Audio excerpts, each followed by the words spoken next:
Hello, अब मैं आपको एक और टॉपिक करवाने जा रहा हूँ। डिसोल्यूशन के टाइम पे अगर इंसॉल्वेंसी आती है तो उसको क्वेश्चन को कैसे सॉल्व करते हैं। डिसोल्यूशन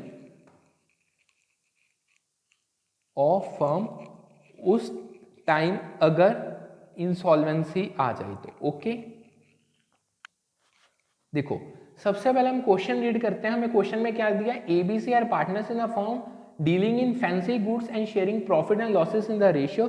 तीन पार्टनर्स हैं, 2 और 1 के रेशियो में वो प्रॉफिट शेयर कर रहे हैं। Decided to dissolve and appoint B to realise the asset and distribute the proceeds. अब उन्होंने क्या किया, जो भी डिसोल्यूशन को कैरी आउट करना है ना, जो भी उसका प्रोसेस है वो सारा का सारा वो बी टेक ओवर करेगा and is to receive 5% of the amounts coming to A and C as his remuneration। और जो A और C को अमाउंट्स मिलेंगे डिसोल्यूशन के टाइम, उसका 5% रेमुनरेशन मिलेगी B को। Okay, and is to bear all expenses of realisation. अगर हम B को रेमुनरेशन दे रहे हैं सो उस ये B की ड्यूटी है कि वो सभी के सभी रियलाइजेशन एक्सपेंसेस को बियर ऑन करेगा। नेक्स्ट उन्होंने हमें लाइबिलिटीज में दिया हुआ है, क्रेडिटर्स दिए हैं, कैपिटल दिया है, डेटर्स, स्टॉक इन ट्रेड दिया है, हमें कैश, अदर एसेट्स, सी ओवरऑल सब कुछ दिया है। सो सबसे पहले तो हम बनाएंगे अपना रियलाइजेशन अकाउंट। सो स्टार्ट करते हैं रियलाइजेशन अकाउंट। ओके, उसका फॉर्म है debit, credit, particulars, rupees, particulars और रुपीस। ओके,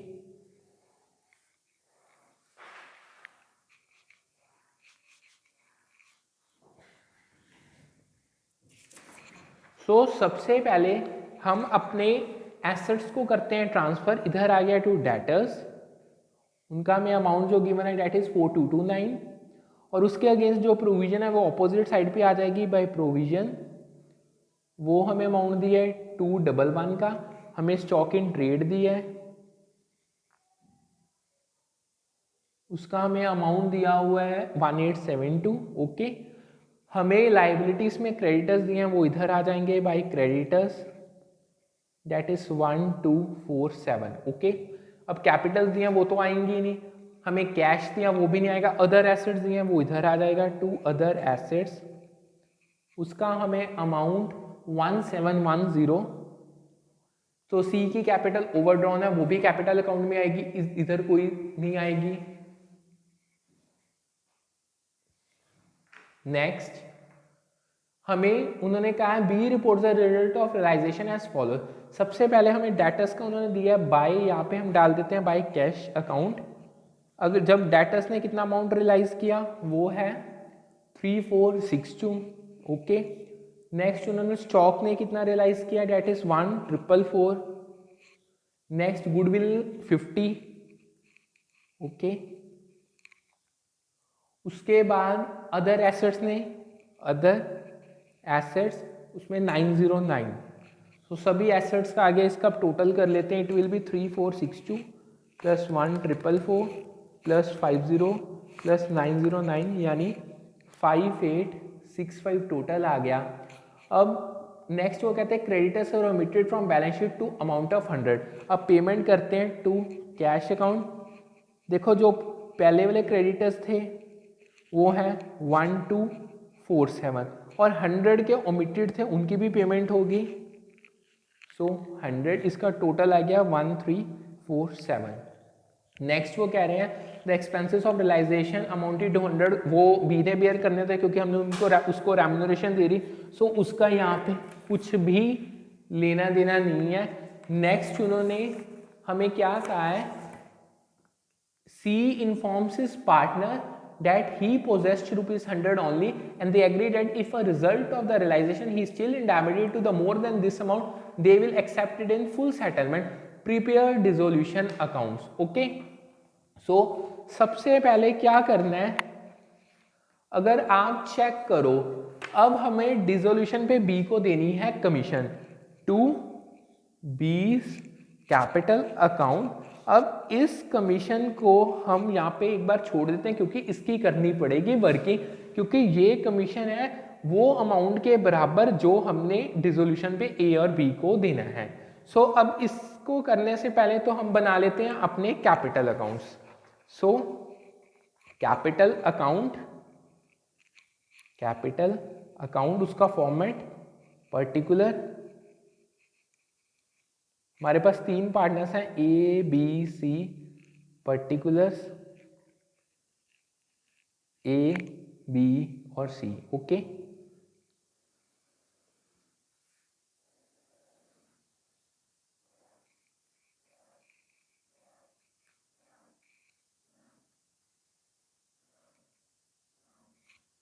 सो सबसे पहले क्या करेंगे, सबसे पहले तो बैलेंस ब्रॉट डाउन करते हैं बाय बैलेंस ब्रॉट डाउन। अगर हम बैलेंसेस में चेक करें तो देखो हमें बैलेंस में क्या दिया, कैपिटल की ए की दी है 4106 और बी की दी है 3080। उसके बाद हमें कुछ नहीं दिया। नेक्स्ट हमें, अगर हम अपनी बैलेंस शीट नेक्स्ट चेक करें तो सी का ओवरड्रॉन है कैपिटल, सो इधर आ जाएगी टू बैलेंस ब्रॉट डाउन, उसका अमाउंट हमें दिया हुआ है 357। ओके, नेक्स्ट हमें जो रियलाइजेशन पर भी लॉस आया नहीं वो कैलकुलेट करना है, क्योंकि हमने वहाँ पर कमीशन डालनी है। इसके अलावा अभी रियलाइजेशन अभी अपने कैपिटल अकाउंट में और कुछ भी नहीं आएगा, हमने बैलेंसेस डालिए। बट जो एक उन्होंने कहा था सी क्या था मैं 100 रुपीज़ दे सकता हूँ, वो डाल देते हैं बाय कैश अकाउंट, यानी सी 100 रुपीज़ तो पे कर ही सकता है। ओके, अब हम स्टार्ट करते हैं अपनी वर्किंग, जो कि मेन प्राइमरी चीज़ है इस क्वेश्चन में। हमें सबसे पहले तो देखो सी ने जो कहा कि वो इनसॉल्वेंट है और वो 100 ही दे सकता है, उसकी अमाउंट कैलकुलेट करते हैं। सबसे पहले देखो लिखो वर्किंग नोट्स में calculation of loss due to C's insolvency. सबसे पहले तो हम ना लॉस कैलकुलेट करते हैं सी की इंसॉल्वेंसी होने पे। अगर हम अपना कैपिटल अकाउंट चेक करें तो सी का डेबिट बैलेंस कितना है 357 का, C's debit balance that is 357। अब देखो, अब हमें चाहिए loss on share of realisation, यानी सी का शेयर चाहिए उसको फर्म के लॉस में, जो रियलाइजेशन पे लॉस हो उसमें उसका कितना शेयर बनता है। देखो इसे कैलकुलेट करने का एक सबसे बेस्ट तरीका है, अगर हम यहाँ पे देखो रियलाइजेशन में जस्ट हमारी एक एंट्री रहेगी कमीशन की, अगर हम यहाँ पे इसको रफली एक्स मान ले और इसका ट्रीटमेंट करके देखें, अब इसको देखो अगर मैं यहाँ पे इसको कमीशन को x मान लो तो मेरा डेबिट साइड का टोटल कितना बना 4229 plus 1872 plus 1710 plus 1347, that is यहाँ का मेरा टोटल बना 9158 प्लस x। और इधर का अगर मैं टोटल करूँ 211 प्लस 1247 प्लस 5865 और यहाँ का टोटल बना मेरा 7323। अगर मैं डेबिट से क्रेडिट साइड माइनस कर दूं, यहाँ पे मैं लॉस की कैलकुलेशन दिखा रहा हूँ, डेबिट में से क्रेडिट साइड माइनस कर दूं तो मुझे लॉस ऑन रियलाइजेशन आ जाएगा। ओके, सो सबसे पहले देखो डेबिट का साइड क्या है 958 प्लस एक्स माइनस इसका है 7323। अगर मैं इसको सॉल्व कर लूँ 9158 माइनस 7323 तो यहाँ पे मेरे को 1835 प्लस एक्स का टोटल लॉस होगा फर्म को ऑन रियलाइजेशन। अब इसमें से हमने निकालने ए बी और सी का शेयर, वो यहाँ से निकल जाएगा 2 + 2 4 + 1 5, यानी 2/5 उसका 18 + 35 प्लस एक्स आ गया। ओके, इसका भी 2/5 18 35 प्लस एक्स आ गया, इसका 1/5 18 35 प्लस एक्स आ गया। अगर हम इनको फर्दर सॉल्व कर लें, ए का कितना आ जाएगा 2 × 18 35 divided by 5, it will be 734 plus 2/5x। Okay, B का कितना आ जाएगा 1835 × 2 डिवाइडेड बाय 5, इसका भी सिमिलर 734 प्लस 2/5/x। सी का कितना आ जाएगा 1835 डिवाइडेड 5 367 प्लस x/5। अब हमें इसका यूज करेंगे, अब हम जो हम अपनी वर्किंग कर रहे थे उसमें देखो, अब हमने सी का डेबिट बैलेंस लिख लिया, इसमें अगर हम उसका add C's share of loss on realisation, जो कि आया था हमारे पास 367 प्लस x अपॉन 5। अब इनको ऐड ऑन कर दें, इट विल बी 357 प्लस 367 यानी 724 प्लस x अपॉन 5। ये इसका टोटल डेबिट बैलेंस आ गया। ओके, अब सी ने हम फर्म को 100 रुपीज दे दिए, वो माइनस कर दो, लेस अमाउंट गिवन बाय सी 100। सो इसको सॉल्व करके कितना आ गया 624 प्लस x अपॉन 5। ये आगे deficiency of C to be borne by A and B, by A and B. अब देखो जो सी की डेफिशिएंसी वो ए और बी ने कैपिटल रेशियो में बियर करनी है, और इनकी कैपिटल रेशियो हम गार्नर मूरे के रूल के अकॉर्डिंग फाइंड आउट कर लेते हैं। अगर हम अपना कैपिटल अकाउंट देखें जो हमने यहाँ पे बनाया था, देखो कैपिटल अकाउंट में ए की या 4160 और 3080। सो इनकी कैपिटल रेशियो के लिए ए और बी का, ए का है 4106, बी का है 3080। अगर हम इसको रिड्यूस कर दें it will come around 4:3। Okay, अब देखें ए से शेयर कितना आता है डेफिशिएंसी का, ए से शेयर ऑफ सीज डेफिशिएंसी वो आ जाएगा 4/7 किसका, इस टोटल का, यानी 624 प्लस x अपॉन 5। सिमिलर में 20 शेयर ऑफ सीज डेफिशिएंसी वो आ जाएगा 3/7 इसका, अगेन 624 प्लस x अपॉन 5 का। अब देखो, अब हमने जो b को कमीशन देनी है वो देनी है उस अमाउंट की जो हम a और b को कलेक्टिवली देंगे ऑन डिसोल्यूशन। अब हम उस अमाउंट को फाइंड करने जा रहे हैं। सो सबसे पहले यहां पे मैं करके दिखाता हूं, कैलकुलेशन ऑफ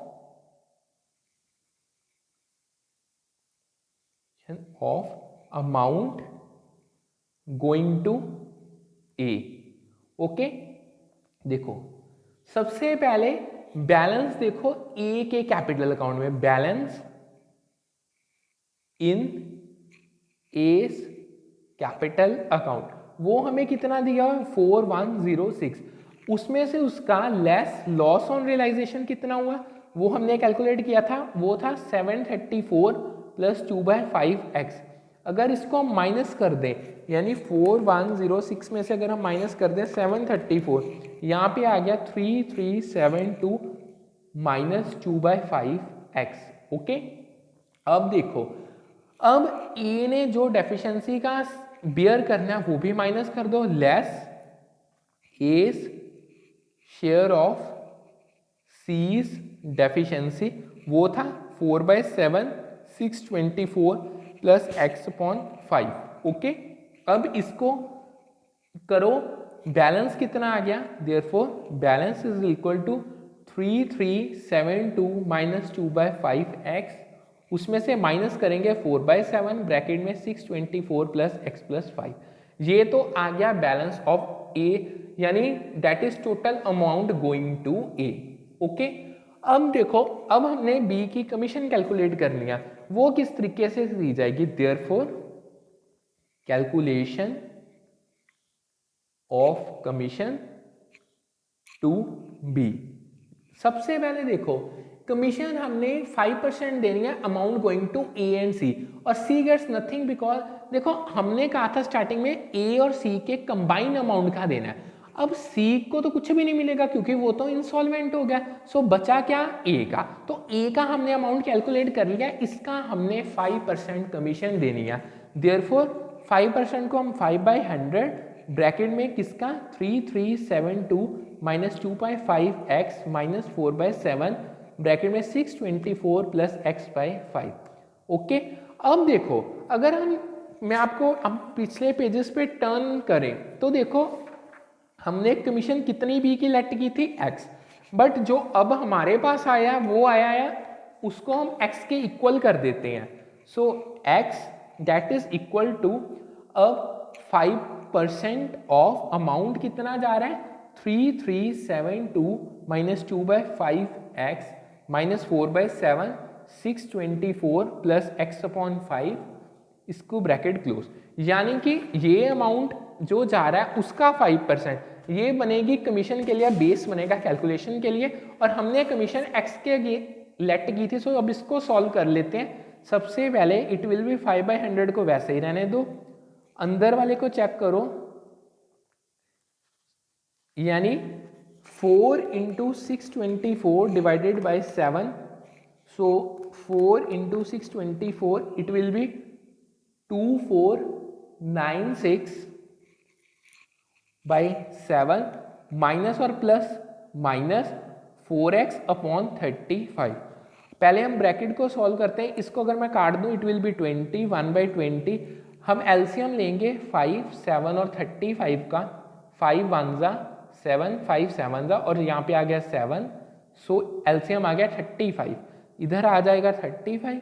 अगर हम इसको सभी को सॉल्व करें 3 यहाँ पे कुछ नहीं है तो मतलब 1 आ गया, 3372 मल्टीप्लाई बाई 35 यानी 1,18,020, इधर 35 डिवाइडेड 5 इंटू 2 यानी 14x minus 35 divided by 7 into 2496 यानी 12,480 माइनस 4x। अभी अंदर ही सॉल्व करते हैं, यानी 118,020 उसमें से अगर हम माइनस कर दें 12,480 तो इधर आ जाएगा 50540 और माइनस 18x, ओके 35। अब हम इधर ऊपर ब्रैकेट को ओपन करते हैं, minus 18x 20 into 35 it will B 700, 7 cross multiply होके 700x बन गया, यानी 105,540 माइनस 18x, इधर 718x आ गया, इधर 15540 और x, यानी इसको अगर हम 105,540 इसको अगर 17 18 से डिवाइड कर दें इट विल बी 146.9, यानी 147 की अप्रॉक्स कमीशन बन गई बी की। अब हम इस अमाउंट को यूज करेंगे, सो अब इस ही अमाउंट को यूज करके हमारे फर्दर आंसर्स आएंगे। अब हम 147 के अमाउंट को सबसे पहले यूज करते हैं अपने रियलाइजेशन अकाउंट में। देखो वो हमने बनाया था इधर, सो इसका अमाउंट आ गया इट विल बी 147। अब अगर हम अपने रियलाइजेशन अकाउंट को कंप्लीट करें तो इसका टोटल देखो it will B 4229 plus 1872 plus 1710 plus 1347 plus 147 यानी 9305, इधर भी 9305। इसमें से अगर सब कुछ माइनस कर दें 211 माइनस 1247 माइनस 5865, सो यानी 1982 का लॉस आ गया by loss transfer to capital account, यानी ए बी और सी। इसको कैलकुलेशन करने के बाद इट विल बी, अगर देखो आपको लॉस की कैलकुलेशन चाहे इसको डिवाइड कर लो, it will be divided by 5, यानी इधर आ गया 3 और 96, ऊपर आ जाएगा 396 इंटू 2 यानी 793 ईच। चाहे आप इस तरीके से कैलकुलेट कर लो, चाहे आप इसमें 147x की वैल्यू पुट कर दो, आंसर सेम आएगा। अब हम क्या करेंगे, अब आप जो हमारा लॉस है उसको हम ट्रांसफर करते हैं अपने कैपिटल अकाउंट पे, so it will be to realisation account. Loss कितना कितना आया 793 और 396, और जो बी को कमीशन देनी थी वो भी कैपिटल अकाउंट में आ जाएगी, यानी बाय रियलाइजेशन अकाउंट 147 की बी को जो कमीशन थी वो भी इधर आ गई। सो नेक्स्ट अब चेक करते हैं, हमने अपने जो पेंडिंग अकाउंट्स है वो तो कंप्लीट कर लिए, वर्किंग मैंने आपको ऑलरेडी दिखा दिया किस तरीके से करनी है।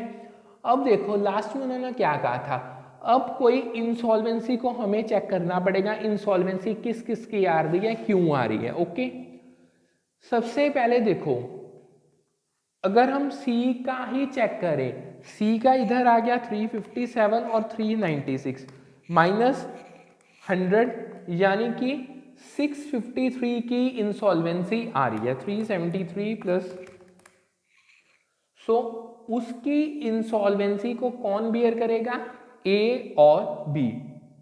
ओके, सो सबसे पहले इधर मैं आपको वर्किंग दिखा देता हूं। देखो सी का डेबिट साइड का बन रहा था 357 प्लस 396 यानी 753, और सी सिर्फ लेके कितना आया 100। सो 653 वो अब नहीं ला सकता, उसकी डेफिशिएंसी है। हमने कैपिटल रेशियो फाइंड किया था 4:3 का था वो। सो इस डेफिशिएंसी को 653 डिवाइडेड बाय 7 इंटू 4 यानी 373 ए बियर करेगा, और बी कितनी बियर करेगा 653 माइनस 373 यानी 280 की करेगा बी। सो इधर डाल देते हैं 373 और 280 यानी बाय एस कैपिटल अकाउंट और बाय बीस कैपिटल अकाउंट। इधर आ जाएगा 2 सीज कैपिटल अकाउंट।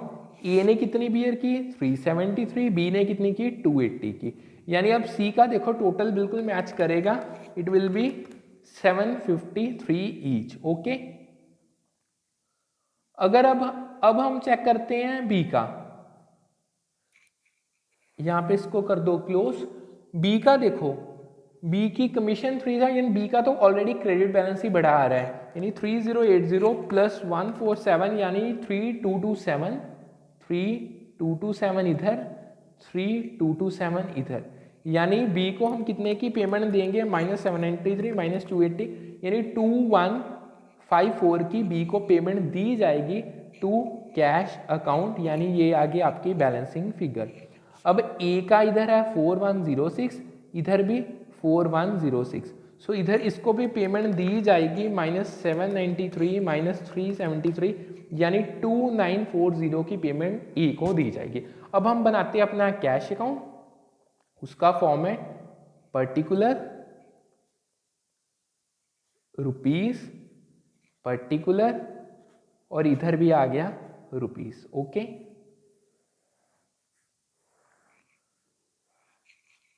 सो सबसे पहले हमें जो सब में बैलेंसेस दिए हैं उनको हम कर देते हैं ब्रॉट डाउन। बैलेंस हम चेक कर लेते हैं, हमें दिया है, यस दिया है, to balance brought down it will be 476। अगर अब हम अपना रियलाइजेशन अकाउंट चेक करें, रियलाइजेशन अकाउंट में हम एक बार टर्न करके देख लेते हैं, हमें कैश में कितना आया 1347, वो इधर आ जाएगा, यानी बाय रियलाइजेशन अकाउंट 1347। इसके अलावा अगर हम चेक करें तो इधर हमारे पास 5865, it will be 5865 to realisation. Okay, अब हम हमने कैपिटल अकाउंट चेक करते हैं, हमने ए को कितने की पेमेंट देनी है, यानी बाय एस कैपिटल अकाउंट 2940, हमने बी को कितने की देनी है बाय बीस कैपिटल अकाउंट 2154। ओके, और इधर ए सी कितना लेके आ रहा है 2 सीज कैपिटल अकाउंट 100। ओके, सो अब हम इसका करते हैं total, it will be 476 plus 5865 plus 100 यानी कि 6441। इधर भी हम करते हैं टोटल 1347 प्लस 2940 प्लस 2154 यानी इधर भी आ गया 6441। सो इस तरीके से इंसॉल्वेंसी अगर डिसोल्यूशन के टाइम पे राइज हो जाए तो उसके सम सॉल्व किए जाते हैं। होप्स आपको अच्छे से समझ आ गया होगा। Thank you.